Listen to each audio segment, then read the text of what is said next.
हाँ जे किसी नाल तुहानूं वाकई मुहब्बत है तो उहदे विच सब तो वड्डी गल हथ तो वीरे तेरे दोनों ही खड़े ने। ईमानदारी वाला दस किहड़ा खड़ा है कि आप खड़ा होएगा कि इश्क तो हुंदा ही है पर उहदे विच ईमानदारी बहुत जरूरी है।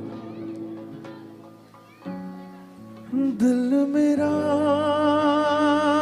भी करदा छड्डदा तेरी आदत पै गई। बंदा जदों लभदा है उदों लभदा नहीं, जदों गवा बैंदा है फिर कहंदा मेरे को आया नहीं। इस चीज़ नूं अपने कोल मैं तो यह कहना भी जिहदा जिथे साथ बनिया उहदा परमात्मा हमेशा इदां ही साथ बनाई रखे, तुहानूं सारिआं नूं हमेशा कामयाब सेहतयाब रखे और तुसीं सदा ही अपने नाल रहो। ये दिलों दुआ।